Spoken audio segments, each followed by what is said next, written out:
e herdeiros de Deus em Cristo Jesus. A lei de Moisés, os mandamentos mosaicos, dada na península sinaítica, no alto do monte, ela exige perfeição, não deixando margem para que a graça opere, não deixando margem para os tropeços. A lei era clara, era a lei de Italião: a alma que pecar, essa morrerá. Então estamos falando do código da lei, não estamos falando diretamente da ação total de Deus no Antigo Testamento. Porque se nós olharmos a ação de Deus no Antigo Testamento, é graça pura.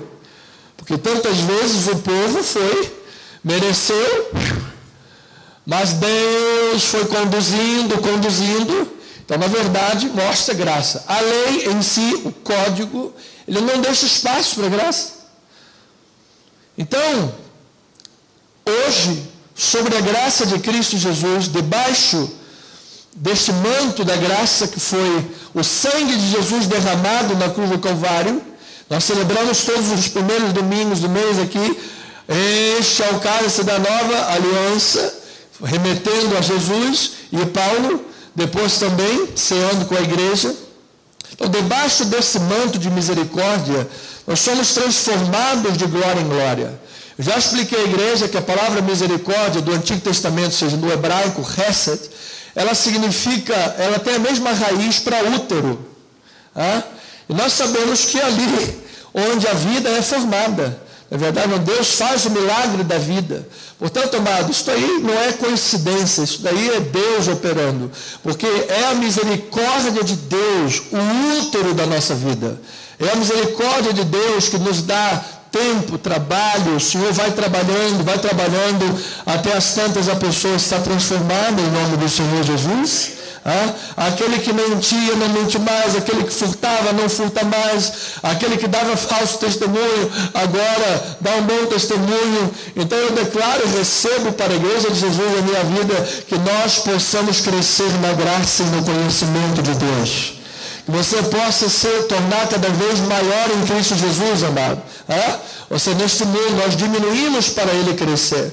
Então, ovelha amada, esta é a obra do Espírito, pela misericórdia. E nós nos tornamos desta feita, ou seja, à medida que Deus vai trabalhando, à medida que Deus vai transformando, que Deus vai fazendo a obra em nossa vida, que Salomão vai dizer que é como a luz da aurora, que vai brilhando até ser dia perfeito. Amado, as pessoas vão percebendo.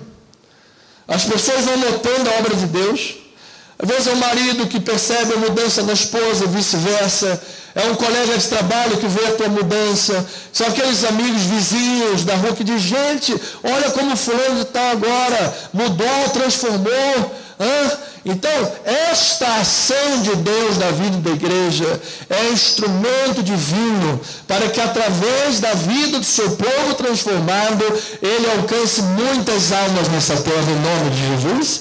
Ou seja, a obra de Deus na tua vida é até missionária, amado. Você é um missionário em nome do Senhor e Salvador Jesus. E o teu testemunho fala alto. Que às vezes, dependendo do testemunho da pessoa, a pessoa diz: eu que nunca vou na igreja. Olha lá o testemunho do fulano, o testemunho da fulana. Eu que nunca vou pisar na igreja. Igreja, se igreja for isso, se igreja for aquilo, esse pastor aí é ladrão. E aquele lá não vale nada. Por quê? Porque o testemunho daquela ovelha em casa parece para a pessoa que o pastor é ladrão, que a igreja rouba, ou que ser cristão é pessoa que fala uma coisa, depois mente, passa cheque sem fundo. Ou então é um funcionário que chega atrasado no trabalho, se mete em fofocas, é o fofoqueiro do trabalho, é o crente. A pessoa vai para a igreja baseado naquele testemunho? Não vai. Olha, quem é que manda matar as pessoas, prende e não sei o que, pastor, não sei de onde, a flor de não sei o que. Ou seja, os testemunhos que nós vemos por aí. Amado, Deus faz o inverso na vida de quem é convertido e obediente à palavra. Deus vai te usar para converter muitas almas em nome de Jesus. É pela graça. Então, isto é uma lei, que é a lei da liberdade. Nós vamos entender, estamos em caráter de notas de rodapé introdutória, Tiago capítulo 1, versículos 2 a 10. Olha lá. Pois qualquer que guarda toda a lei, mas tropeça em um só ponto, o que acontece com ele? Se torna culpado de todos. Todos. Porquanto, aquele que disse, não adulterarás, também ordenou, não matarás. Ora, se não adulteras, porém matas, vens a ser transgressor da lei. Falai de tal maneira, olha aí, agora ele passa de um modelo teórico, a lei, para uma questão prática. Ele diz, falai de tal maneira, e de tal maneira procedei, como aqueles que hão de ser julgados pela lei da liberdade. Ou seja, em outras palavras, com a medida com que você tiver medido, você será medido. É isso que ele está falando. Falar de tal maneira, e proceder de tal maneira, como aqueles que hão de ser julgados segundo a lei da liberdade. Aqueles que esse julgamento não se refere ao juízo final. Aquele que será tratado na vida, julgado na vida, pela lei da liberdade, porque eles agem com misericórdia. Aí ele diz, versículo 13, porque o juízo é sem misericórdia, para com aquele que não usou de misericórdia. A misericórdia triunfa sobre o juízo. Então ele está dizendo assim, olha, você quer triunfar sobre o juízo? Quem é que quer triunfar nesta vida aqui, amado? Quem é que quer triunfar sobre o juízo, sobre as coisas que o mundo se levanta contra você? As pessoas estão aí fora falando mal de você, querendo puxar teu tapete, acabar com a tua vida, fazer o mal a você. Você vai triunfar sobre tudo isso, como? Agindo de acordo com a lei da liberdade. Por quê? Porque esta lei vai triunfar sobre o juízo. Ou seja, a lei da liberdade significa interromper os impactos negativos das ações dos outros, não reagindo com base na carne. Ou seja, quando alguém te bate, o que você quer fazer? Quer bater também.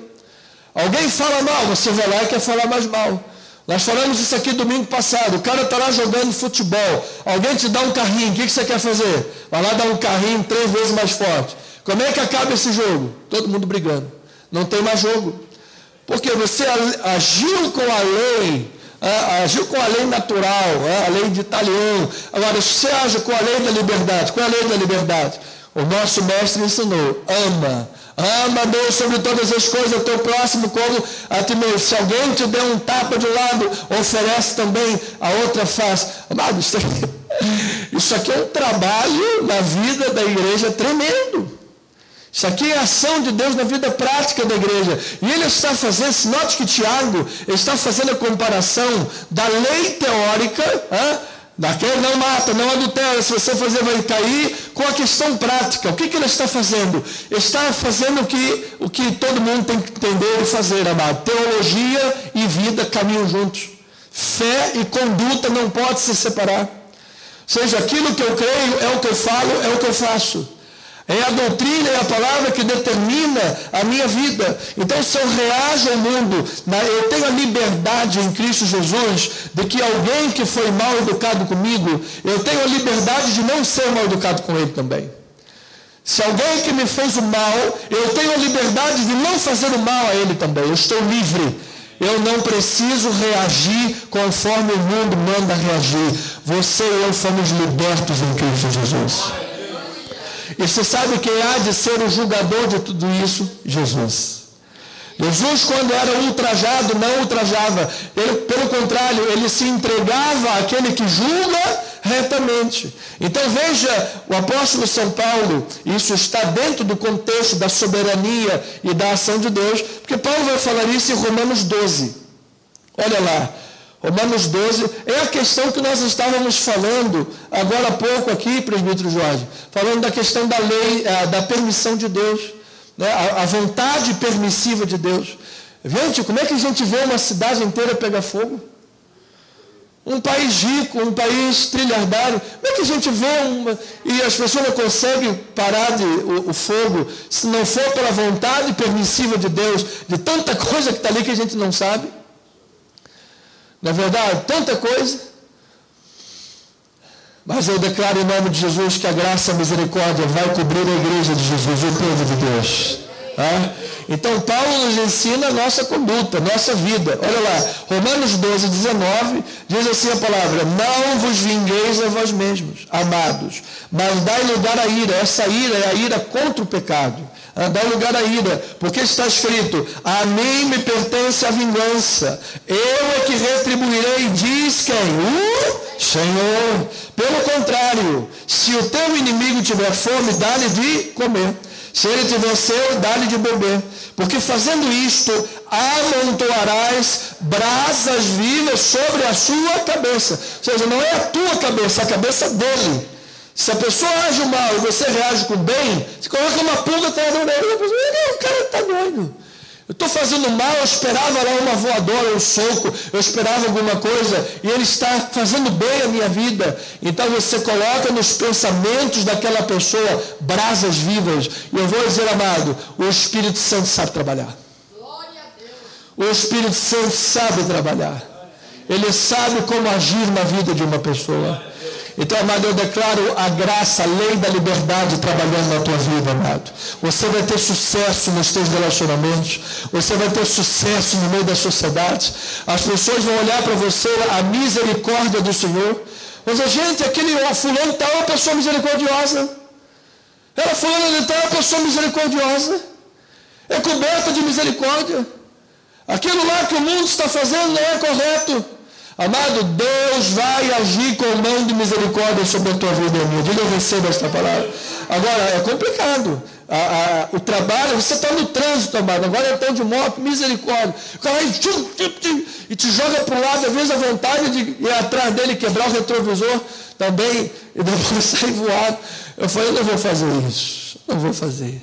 Porque dá vontade de dar uma quebrada no retrovisor, dá vontade. Mas eu falei, não, Senhor, amém, Jesus. Olha lá, aí ele diz, depois, versículo 21. Isso, não te deixes vencer do mal, mas o que faz? Vence o mal com o bem. Olha, eu esperava glória a Deus da igreja, amado. Eu declaro e recebo, amado, que neste ano 2025, você e eu vamos vencer o mal com o bem, amado. Vencer o mal com o bem. Você vai levar Jesus para as pessoas. Você vai levar a graça de Deus para as pessoas. Não é fácil, mas é de Deus. É o trabalho da graça de Deus. E assim, Deus usa esse trabalho na sua igreja para quê? Para alcançar os seus filhos no meio da sociedade.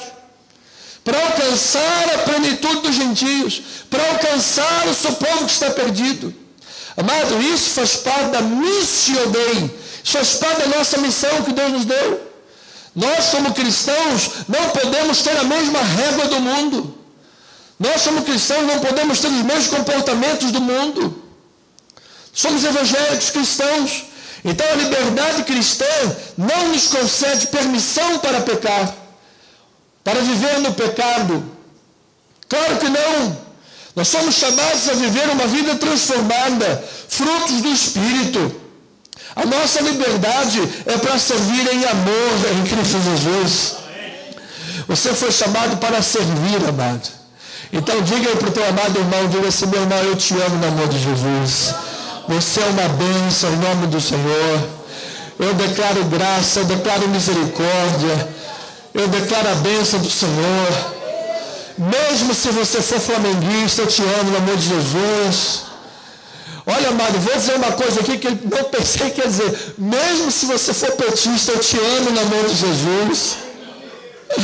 Olha, mesmo se você é bolsonarista, eu também te amo no amor de Jesus. Amado, nós somos a de Jesus Cristo. Diga, eu sou de Jesus. Quem é de Jesus nessa igreja, amado? Nós somos de Jesus. Então, isso aqui, amado, é princípio básico. A igreja de Jesus e a palavra de Deus, ela é sobre questões humanas. Sobre as questões humanas. Aquilo que nos une é maior do que o mundo pode te dar, amado. Se existisse alguma coisa no mundo mais interessante ou mais forte do que a palavra de Deus, era melhor a gente estar lá. Então, a questão é, nós estamos no lugar certo, na hora certa, fazendo a coisa certa, que é viver em obediência à obra de Deus. Agora, é um trabalho grande. Deus vai usar os diversos meios, e que em nome de Jesus nós vamos alcançar muitas almas e muitas vidas. Então, Tiago e Paulo aqui aos Romanos, Tiago 2, conversando com Romanos 12, estão estabelecendo uma régua prática entre teologia e vida, para que a igreja de Jesus compreenda uma das formas que Deus faz para as missões, para a evangelização. Afinal, nós estamos respondendo a pergunta: os planos de Deus foram frustrados? Nunca! Será que Deus vai perder alguma ovelhinha nesse mundo? Será que Deus vai permitir alguma ovelhinha para o inferno? Jamais, amado. As minhas ovelhas ouvem a minha voz, eu as conheço, elas me seguem, eu lhes dou a vida eterna, jamais perecerão e ninguém as arrebatará das minhas mãos.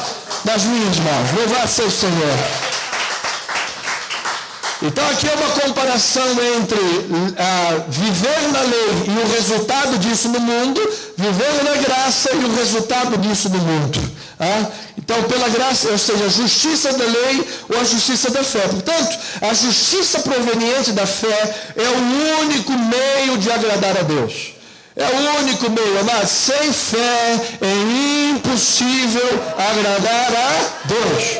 Então, Romanos capítulo 10, versículo 6 a 8, olha o que Paulo diz assim: mas a justiça decorrente da fé, assim diz: não perguntes em teu coração, quem subirá ao céu? Isto é, para trazer Cristo lá de cima aqui para baixo. Ou quem descerá ao abismo? Isto é, para levantar Jesus Cristo dentre os mortos. Porém, que se diz? A palavra está perto de ti, na tua boca e no teu coração. Isto é a palavra da fé que pregamos. Ou seja, Paulo está dizendo: não tentarás o Senhor teu Deus. Deus deixou uma palavra para nós. Essa palavra é transformadora? Sim. Essa palavra liberta? Sim. Essa palavra tem poder para fazer você e eu, nova criatura, crescendo em graça e conhecimento? Sim. Tem poder. Então ele está dizendo: então não digas no teu coração que tem que ir alguém lá no céu e trazer Cristo aqui na terra, para Cristo fazer com que a gente consiga cumprir a palavra. E nem digas que a gente tem que ir lá embaixo para trazer Cristo dos mortos, até porque Cristo ressuscitou e eu creio nisso piamente. E é o poder da ressurreição em Cristo que transformou a nossa vida, amado. E porque Ele vive, eu posso crer no amanhã. Louvado seja Deus. Porque Ele vive. Então, amado, essa é a justiça da fé. Eu vivo pela fé. É pelo poder da fé. É pela graça de Deus. É pela obra do Senhor que Ele está operando em nossa vida. Não coloque empecilhos para a palavra de Deus. Não coloque empecilhos para servir a Deus. Não coloque empecilhos, desculpas, barreiras, coisas humanas. Isso é obra do diabo. Isso é a tentação da lei. Nós vivemos pela graça. Eu creio piamente que Jesus Cristo ressuscitou dentre os mortos. Outra coisa, eu creio piamente que em Atos capítulo 2, Atos capítulo 8, Atos capítulo 10 e 11, 12, o Espírito Santo se derramou sobre os judeus e todas as nações, sobre os samaritanos e sobre os gentios. Ou seja, o Espírito Santo de Deus desceu, Ele está habitando em nós. Já desceu, já está na tua vida, amado. E é o Espírito Santo quem te capacita, sim ou não? Sim. É o Espírito Santo quem trabalha em nossa vida. Então, não é daqui a ano que vem eu vou servir a Deus melhor. Ano que vem eu vou passar a ir para a igreja. Ano que vem eu vou ser fiel. Amado, você não sabe se você vai acordar amanhã.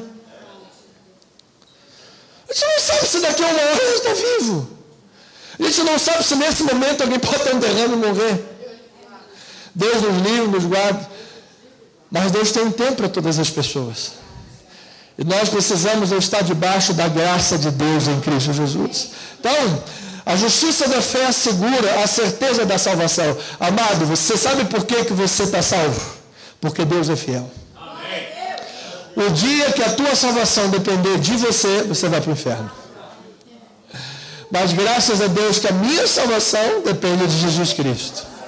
E isso não é licença para pecar, como eu acabei de falar agora há pouco. Porque quem acha que graça é licença para pecar, nunca conheceu Jesus. Romanos capítulo 10, versículo 9 a 13. Olha lá o que o nosso irmão Paulinho vai dizer. Paulinho, versículo 9 a 13. Se com a tua boca confessares Jesus como Senhor, e em teu coração creres que Deus o ressuscitou. Por isso que Paulo fala de ressurreição. A gente não precisa tentar, eu creio. Se você confessar que ele ressuscitou dentre os mortos, o que é que ele diz? Serás salvo. Porque com o coração se crê para a justiça e com a boca se confessa a respeito da salvação. Porquanto a Escritura diz: todo aquele que nele crê não será confundido. E quem crê em Jesus nessa igreja, irmão? Pois não há distinção entre judeu e nem grego, nem entre brasileiro e português. Não há diferença entre carioca e paulista. Somos todos filhos de Deus. Diga amém, louvado seja o Senhor. Não há discussão, não há diferença, distinção.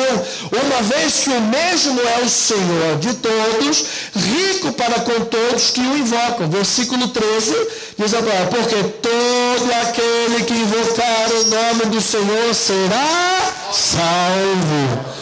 Paulo tem alguma dúvida do que ele está falando?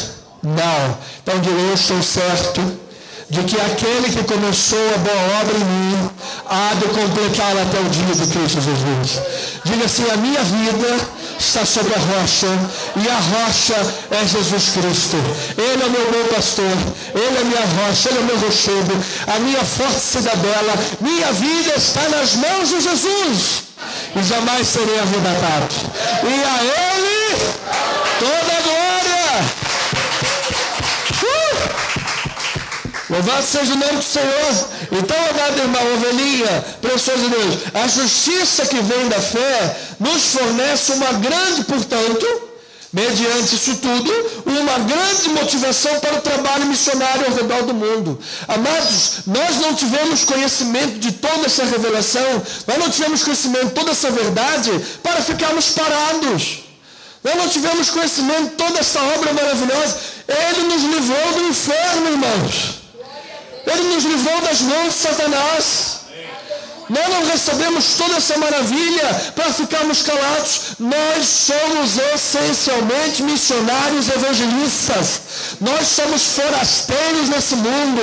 A nossa pátria é a Nova Jerusalém em Cristo Jesus, para onde estaremos toda eternidade. Então, quanto a essa questão da soberania de Deus, de quem vai, quem não vai, quem é ovelha, quem é louco, irmão, não é problema meu. Eu não tenho uma cancela na porta do céu para saber quem vai entrar. Que a pessoa diz assim: pastor, já que Deus é soberano, esse negócio aí, que está lá em Romanos, então, pastor, meu vizinho é tão chato, aquele cara, já falei de Jesus para ele 2, 3 vezes, então ele é um louco, não vou mais evangelizar não. Que é isso? É pelo contrário, amado. Se Deus é soberano e Ele é soberano, diga amém, glória a Deus, quem sabe aquela ali é uma ovelha rebelde. Então você tem que pregar mais ainda a palavra de Deus para ele, amado. Você se lembra de Saulo, nosso irmão Saulo de Tarso? Como ele era um rebelde, era um vizinho chato, que não queria saber, e mandava perseguir, prendia e fazia, se tornou o maior plantador de igrejas no mundo. Deus pode fazer uma grande obra através da tua vida também, amado. Então isso nos dá motivação missionária. Nós queremos falar de Jesus, por quê? Olha lá, olha o que o Deus soberano ele diz em Romanos capítulo 10, versículo 14. Como, porém, invocarão aquele em que não creram? Como crerão naquele de quem nada ouviram? E como ouvirão se não há quem pregue? E como pregarão se não forem enviados? Como está escrito: quão formosos são os pés dos que anunciam coisas boas. Louvado seja Deus, somos nós. Versículo 16: mas nem todos obedeceram ao Evangelho, diz o profeta Isaías. Senhor, quem acreditou na nossa pregação? E assim, olha aí a nossa motivação missionária, olha aí. E assim, a fé vem pela pregação, e a pregação pela palavra de Cristo. Então, Deus sabe que os que lhe pertencem, isso está no texto de Romanos, o Senhor conhece os que lhe pertencem. Amém. O Senhor conhece, eu não conheço. O Senhor conhece, você não conhece. Qual é que é a nossa missão? Pregar a palavra. Por quê? Porque a fé vem pelo ouvir e ouvir a palavra de Cristo. Então, esta obra tremenda faz parte do movimento missionário de Deus no mundo. E agora ele usa a sua igreja. Nós somos enviados. Como pregarão se não forem enviados? A sensação é que só o pregador da igreja é que é missionário, enviado. Não. Todos nós somos enviados a falar de Jesus. E você fala de Jesus com a boca, você fala de Jesus com as suas atitudes, e Deus quer usar você grandemente nesta terra, amado. Onde você estiver, missões não é só sair daqui e ir para a África. Missões é onde você trabalha, é onde você mora, é onde você está andando todo dia. É o testemunho que você dá para o padeiro, é o testemunho que você dá para o açougueiro, é o testemunho que você dá lá no teu local de trabalho, é o testemunho que você dá para os teus vizinhos, é o testemunho diário da tua vida. Somos o que somos pela graça de Deus. E Cristo vai crescer através da tua vida nesse mundo, amado. Então, Romanos, nesse contexto, nos dá o espaço para algumas considerações teológicas, especialmente versículos de 1 a 10. Uma delas, a salvação, portanto, é pela graça.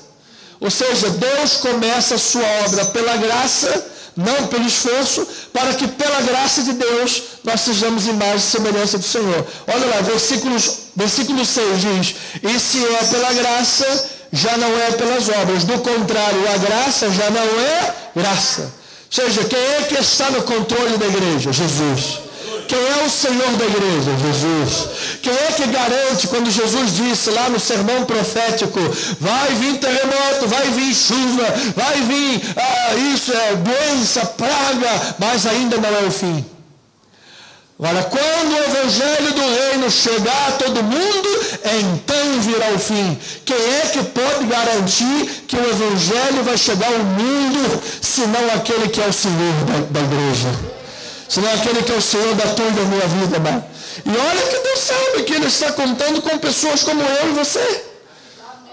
Problemáticas, limitadas, frágeis. Mas Ele colocou dons e talentos em nossas vidas também, e Ele quer usar, amados. O poder de Deus está sobre nós, louvado seja o Senhor. Então, a decisão soberana de Deus é outra consideração teológica, de entorpecer Israel para as coisas espirituais, entorpecer Israel para as coisas espirituais, faz referência à nação como um todo. Esse entorpecimento de Israel para as questões espirituais foi um ato missionário de Deus. Por quê? Porque isso abriu espaço para mim e para você. Olha o que diz Romanos 11, 7 a 10 e 25. Olha lá, estamos caminhando pelo texto desta manhã. Ele diz assim, que diremos, pois? O que Israel busca, isso não conseguiu. Mas a eleição o alcançou. E os mais foram o quê? Endurecidos. Como está escrito, Deus lhes deu o espírito de entorpecimento. Olhos para não ver, ouvidos para não ouvir, até ao dia de hoje. Essa é a obra de Deus. E diz Davi, torne-se-lhes a mesa em laço, e a armadilha em tropeço e punição.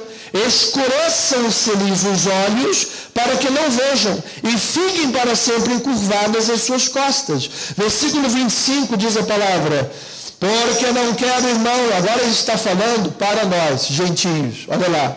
Porque não quero, irmãos, que ignoreis este mistério, para que não sejais presumidos em vós mesmos, que veio endurecimento em parte a Israel, até que haja entrado a plenitude de quem? Dos gentios.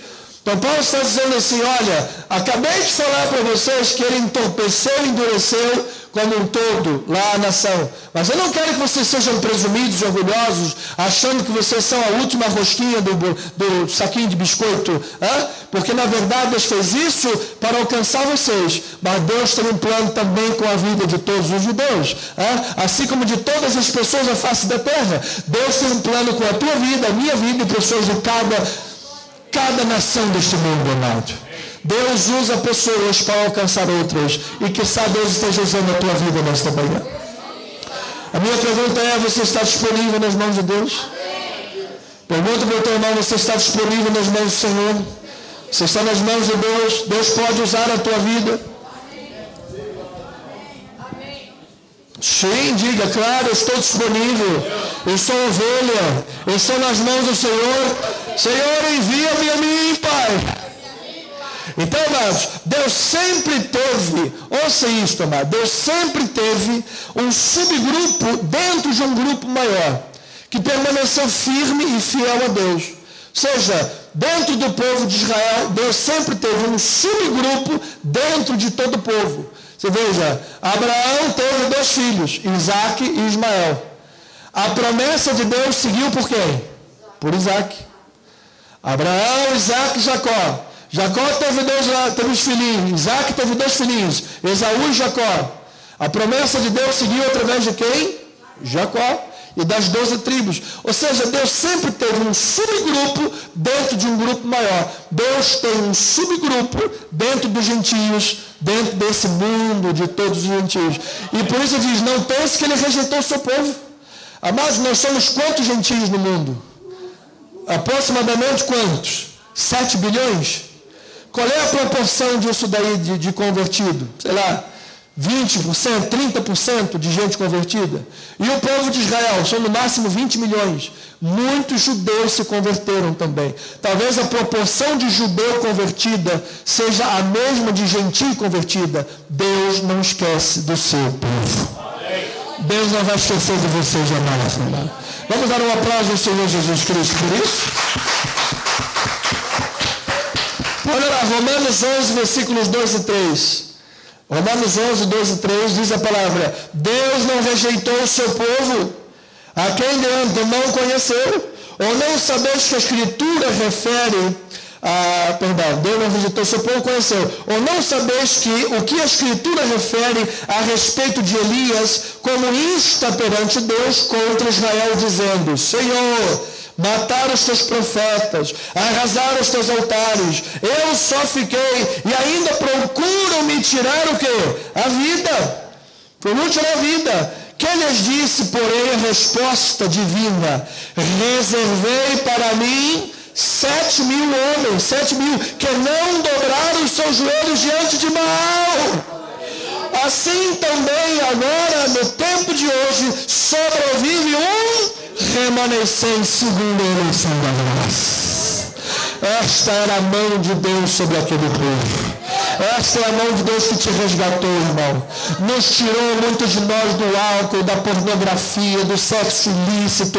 Olha, eu estava ouvindo testemunho ontem de uma senhora, que ela estava lá na casa dela, morando no morro. Chegou lá um grupo de bandidos e disse: olha, a senhora disse que não tinha marido, por isso ele deixou você ficar aí. Mas você tem homem sim. Você tem até 3 horas da tarde para ir embora. E aquela senhora falou: não tem marido, não tem ninguém, eu moro sozinha. Tem até 3 horas da tarde para ir embora. Quando deu 3 horas da tarde, o pessoal lá da família dela: vai embora, eles vão te matar, vai embora, eles vão te matar. E eles chegaram lá na porta e falaram: cadê aquela senhora que disse que não tinha marido, mas ela tem? Ela já foi embora, ela está aí ainda. Aí o cara falou: a gente vê todos os dias que ela sobe a rua, ela sobe com um cara segurando no ombro dela, e o cara fica na porta da casa dela. Ela falou: esse que vocês veem é o Senhor e Salvador Jesus Cristo. Aleluia! E diz que no meio daqueles bandidos tinha um cara que já tinha sido ordenado a presbítero. E estava desviado. Não só ele, como sei quantos ali, mas muitos foram convertidos. Vieram 15 homens. Eu vou achar esse vídeo para mandar para a igreja. Eu chorei ontem. Eu vou dizer para a tua vida, amado: Deus tem um plano grande com a tua vida. Isso. Eu tive esse testemunho também. Talvez roubaram meu carro, amados, lá na Silva Vale. E aí eu saí atrás do carro e um policial falou assim: a gente viu o teu carro, está lá no Morro do Engenho. E aí a gente conheceu uma pessoa que morava lá dentro. Puxa, roubaram meu carro, fomos lá, 11h30 da noite. 11h30 da noite, tu imagina, lá no meio da boca de fumo lá em cima. Veio então uns 20 bandidos com metralhadora, escopeta e tudo mais. E aí eu comecei a orar. Amademos as mãos, eles largaram tudo no chão, largaram arma, largaram tudo, começamos a orar. No final da oração tinha um monte de gente chorando. Eu abracei todo mundo falando: ainda existe amor, Jesus é o nosso amor. Amém. Fui embora. 2 semanas depois, voltei no Coroado para a filha de uma secretária que precisava colocar o filho dela na creche, viu um cara encostado no muro da creche. Ele falou: o senhor é pastor? Olha, eu estava lá naquele dia, que o senhor estava orando por nós. Eu e mais outros nos convertemos, estamos na igreja, e outros estão vindo também. Louvado seja o nome do Senhor. Irmãos, Deus, e não operou o carro, Deus alcança os seus aonde ele estiver. Deus alcança, diga glória a Deus por isso. Então olha lá, 1 Pedro 2, 1 e 2, 6 a 9, diz a palavra do Senhor: despojando-vos, portanto, de toda maldade, dolo, hipocrisias, invejas e de toda sorte de maledicências, desejai ardentemente, como crianças recém-nascidas, o genuíno leite espiritual, para que por ele vos seja dado crescimento para a salvação. Versículo 6. Por isso está na Escritura: eis que põe em Sião uma pedra angular, eleita, preciosa, e quem nela crê não será de modo algum envergonhado.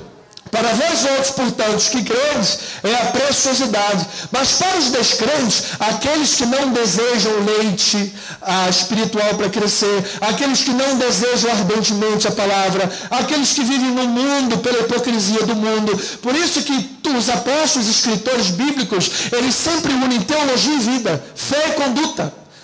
Por isso ele começa o texto de um jeito e de repente está falando outra coisa. Não parece uma coisa estranha esse texto. Não. Nós precisamos entender o que ele quer dizer. Você diz: olha, a pedra que os construtores leitaram, essa veio a ser o quê? A principal pedra angular. Versículo 8: e pedra de tropeço e rocha de ofensa, são estes os que tropeçam na palavra, sendo desobedientes para o que também foram postos. Vós, porém, sois raça eleita, sacerdócio real, nação santa, povo de propriedade exclusiva de Deus, a fim de proclamar-vos as virtudes daquele que vos chamou das trevas para a sua maravilhosa luz. É Deus o controle da sua grande.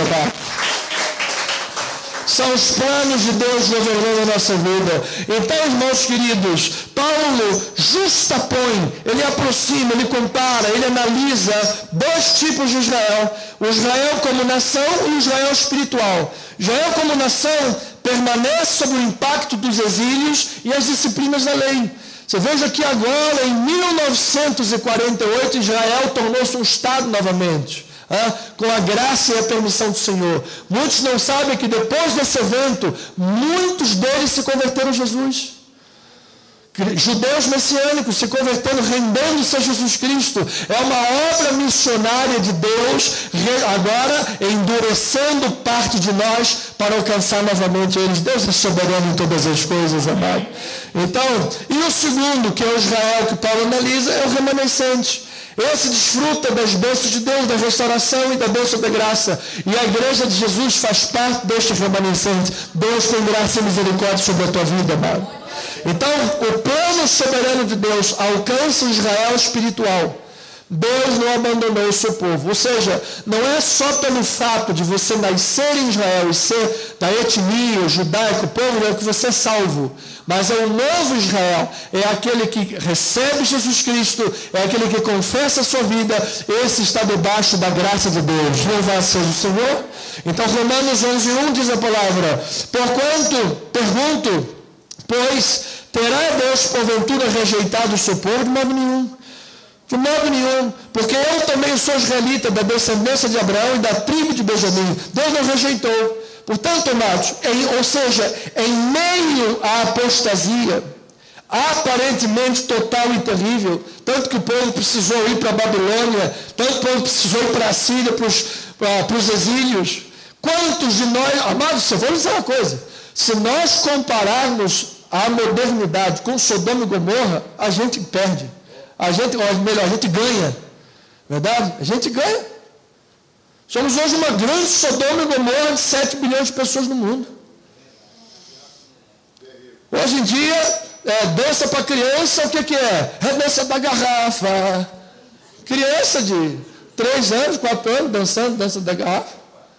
Crianças às vezes são sensualizadas. Verdade? O certo é errado, o errado é certo. Ou seja, amados, no meio de um mundo aparentemente total, terrível, debaixo de afastamento de Deus, o que traz julgamento, amado, o Senhor sempre tem um grupo que permanece fiel. E é sobre esse grupo que Deus age, que Deus livra, que Deus opera. Ele disse para Elias: eu reservei 7.000 homens que estão fiéis e não dobraram o joelho para Baal. Glória a Deus. Amado, você não vai dobrar o joelho para o Baal. Você não vai dobrar o joelho para a idolatria. O único para quem você dobra o teu joelho e a tua vida se chama Jesus Cristo, Senhor. Jesus Cristo, Senhor. Você veja que Deus sempre reservou um remanescente, um subgrupo, sempre. Noé e sua família, na época do dilúvio, na geração do dilúvio, Noé e sua família entraram na arca. Amado, que pela fé, assim como Noé, você olha e vislumbre a promessa e a palavra de Deus. A tua família está na arca que se chama Jesus Cristo. José declara para os seus irmãos, o que José declarou? Vós, na verdade, intentaram o mal contra mim, porém Deus tornou esse mal em bem. Para quê? Para quê? Para conservar muita gente em vida. Ou seja, no meio de toda essa fome mundial, no meio de toda essa crise mundial, Deus queria conservar muita gente em vida. Deus está conservando muito povo dele neste mundo, nesta nação. Deus tem muito povo na nação brasileira, amado. Deus tem gente dentro da tua casa que Ele está reservando como remanescente fiel, amado. É o ponto que eu creio e oramos e declaramos: eu e a minha casa servimos ao Senhor.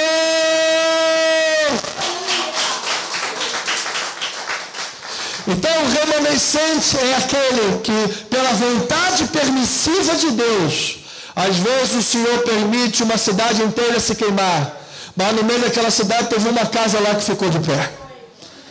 A casa de um homem que dobrava o joelho diante do Senhor Jesus. É porque ele era melhor do que os outros? Não, é porque Deus estava usando ele para dizer para o mundo: eu estou no controle.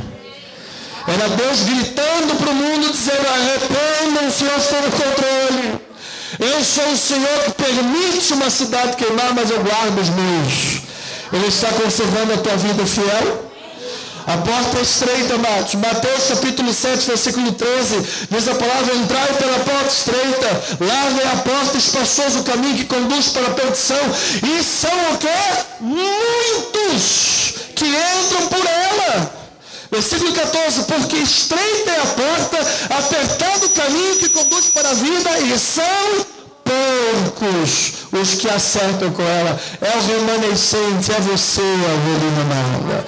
É você. Então, ovelhinha, eu preciso terminar e dizendo assim, ovelha, Paulo está destacando aqui que o remanescente é estabelecido pela graça de Deus. A igreja de Jesus como um todo herdou as bênçãos prometidas a Israel.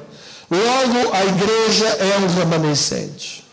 A igreja é um remanescente. A ovelha que estava perdida foi resgatada. Diga glória a Deus por isso. Você foi resgatado por Jesus. Você é a ovelha de Jesus. Às vezes nós lutamos com Deus. Lutamos contra Deus. Lutamos contra a vontade de Deus. Mas eu vou lhe dizer, amado, se é pela graça, já não é pelas obras.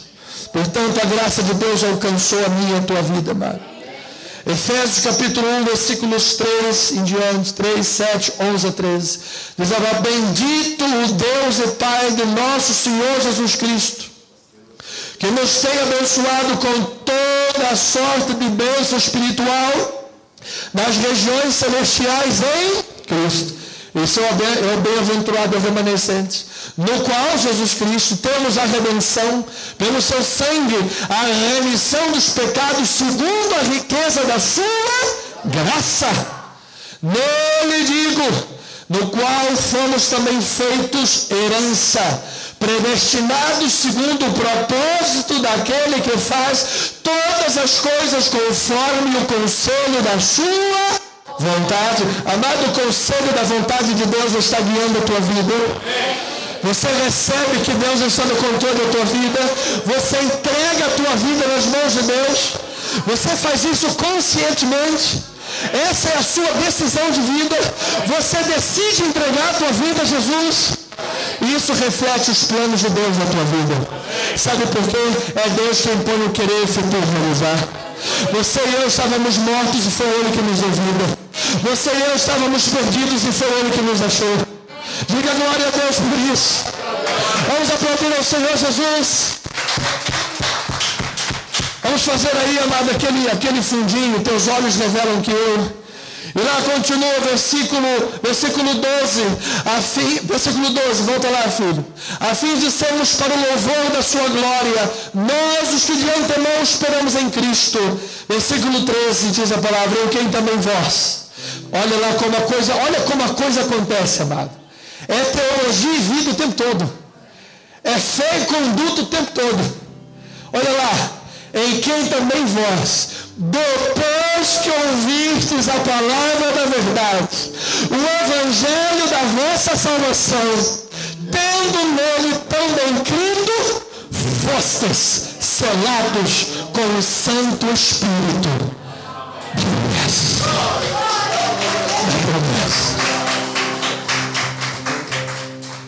E eu quero terminar com uma ilustração. Alguém pode estar dizendo, pastor, às vezes eu me sinto inadequado na obra de Deus. Às vezes eu me sinto distante, sei para que eu sirvo. Sei se Deus, o que Deus tem para mim, pastor? Eu, às vezes fico meio perdido. Essa coisa da eleição, da soberania de Deus. Eu vejo Deus usando tantas pessoas e parece que às vezes eu sou pouco usado. Tanta gente aí ganhando almas, ganhando vidas, eu sou pouco usado. Talvez Deus não te chamou para ser um Charles Spurgeon, mas Ele tenha te chamado para ser como um John Eglon. John Eglon jamais havia pregado um sermão em toda a sua vida, nunca. Isso não significava que ele não quisesse pregar, apenas não precisava. Mas certa manhã ele pregou. A neve deixou sua cidade, Colchester, na Inglaterra, completamente branca. Desculpa, eu me emociono com Deus, amado. Deus é tremendo, amado. A cidade ficou inteiramente branca, de neve. Ao acordar naquele domingo, em janeiro de 1850, John Eglon pensou em ficar em casa. Ele pensou, quem vai à igreja com esse tempo? Mas então ele reconsiderou. Além do mais, ele era diácono.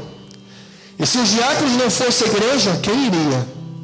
Então ele calçou suas botas, colocou o chapéu, andou quase 10 quilômetros até a igreja metodista. Ele não foi o único membro que pensou em ficar dentro de casa, pois poucas pessoas foram à igreja, apenas 13 pessoas compareceram. 12 e uma delas era um visitante. Até o pastor ficou impedido pela neve. Alguém sugeriu que voltassem para suas casas. Eglon não deu ouvidos. Não deu ouvidos. Eles vieram de tão longe. Então eles realizaram o culto. Além do mais, havia um visitante na igreja. O visitante era um garoto de 13 anos de idade. E agora, quem iria pregar naquele culto? Pelo fato dele ser o único diácono presente, era ele que estava com a palavra. E assim ele pregou. Seu sermão durou cerca de 15 minutos, onde o tema da mensagem foi, em Isaías 45, versículo 22, olhai para mim e sereis salvos. Ele vagueou, não foi objetivo, na tentativa de abordar alguns pontos. Ele não tinha eloquência, e muito menos as habilidades de um orador. Mas no final, uma coragem não característica de sua personalidade aflorou. E de maneira convicta, ele dirige o seu olhar diretamente para aquele garoto que estava sentado nas primeiras fileiras e o desafia. Jovem, olhe para Jesus. Olhe firmemente para Jesus, jovem. E o desafio, pastor, causou alguma diferença naquele jovem? Bom, deixa que o próprio garoto responda. Agora um homem, e ele diz, num dos seus milhares de livros, eu olhei, e então a nuvem do meu coração se dissipou. As trevas foram embora, e naquele momento eu pude ver o sol. Eu olhei e contemplei o Filho de Deus na cruz, o túmulo vazio, e eu pude crer. Eu olhei e eu fui invadido por uma graça tal que me fez estremecer, e eu não pude resistir. Pastor, qual era o nome daquele jovem, o único visitante num grupo de 13 pessoas, que se converteu pela mensagem do homem que pregara a sua primeira mensagem? Qual era o nome daquele jovem? Charles Randall Spurgeon, príncipe inglês pregador.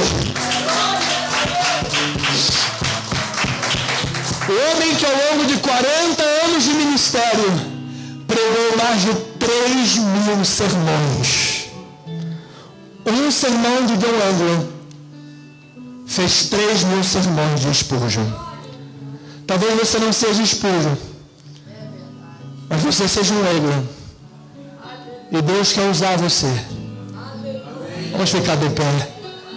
Vamos exaltar o Senhor.